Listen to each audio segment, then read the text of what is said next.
ନମସ୍କାର। ସକାଳର ବଡ଼ ଖବର, ସକାଳର ଲାଟେଷ୍ଟ ଅପଡେଟ୍। ରାଜସ୍ଥାନର କୋଟାରେ ବଡ଼ ଧରଣର ଦୁର୍ଘଟଣା। ସକାଳରୁ ଏକ ଅଭାବନୀୟ ଘଟଣା ଆସି ପହଞ୍ଚୁଛି ସାମ୍ନାକୁ ଯେ ରାଜସ୍ଥାନର କୋଟାର ରେଷ୍ଟୁରାଣ୍ଟ ଭୁଶୁଡ଼ିଛି। ତ ମାଟି ତଳେ ପ୍ରାୟ 20ରୁ ଅଧିକ ଚାପି ହୋଇ ରହିଥିବାର ଯାହା ସୂଚନା ଆସି ପହଞ୍ଚୁଛି। ଦୁଇ ଶିଶୁ ଗୁରୁତର ଅବସ୍ଥାରେ ମେଡ଼ିକାଲରେ ଭର୍ତ୍ତି। ଏମିତି ଏକ ଅଭାବନୀୟ ଘଟଣା ଗତକାଲି ହିଁ ଘଟିଥିଲା ରେଷ୍ଟୁରାଣ୍ଟରେ।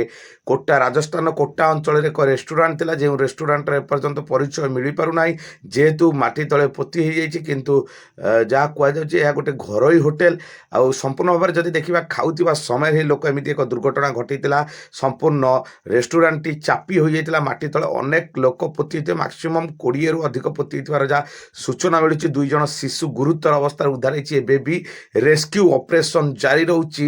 ରେସ୍କ୍ୟୁ ଅପରେସନ୍ ପରେ ହିଁ ଜଣାପଡ଼ିବ ଉକ୍ତ ମାଟି ତଳେ କେତେ ଲୋକ ପୋତି ହୋଇଛନ୍ତି। ଯାହା ସକାଳରେ ଗୋଟିଏ ଅଭାବନୀୟ ଘଟଣା ଘଟିଛି ରାଜସ୍ଥାନ କୋଟା ଅଞ୍ଚଳରୁ। ଏମିତି ଏକ ଘଟଣା ଆସି ପହଞ୍ଚୁଛି କି ରେଷ୍ଟୁରାଣ୍ଟ ତଳେ ଚାପି ହୋଇଗଲେ ଅନେକ ଲୋକ। ଖାଉଥିବା ସମୟରେ ହିଁ ରେଷ୍ଟୁରାଣ୍ଟଟି ଭୁଶୁଡ଼ି ପଡ଼ିଲା ଅଚାନକ। କେମିତି ଏବଂ କେଉଁ କାରଣ ଅସ୍ପଷ୍ଟ ଅଛି। 2 ଜଣ ଉଦ୍ଧାର ହୋଇସାରିଲେଣି। 2 ଜଣ ଶିଶୁ ଗୁରୁତର ଅବସ୍ଥାରେ ଏବେ ମେଡ଼ିକାଲରେ ଭର୍ତ୍ତି ଅଛନ୍ତି। ଯାହା ସକାଳେ ଗୋଟେ ବିବାଦୀୟ ଦେଖିବା ଏମିତି ଏକ ଘଟଣା ଆସୁଛି, ହୃଦୟ ବିଦାରକ ଘଟଣା। ରାଜସ୍ଥାନର କୋଟା ଅଞ୍ଚଳରେ ଏକ ରେଷ୍ଟୁରାଣ୍ଟ ଭୁଶୁଡ଼ିଛି।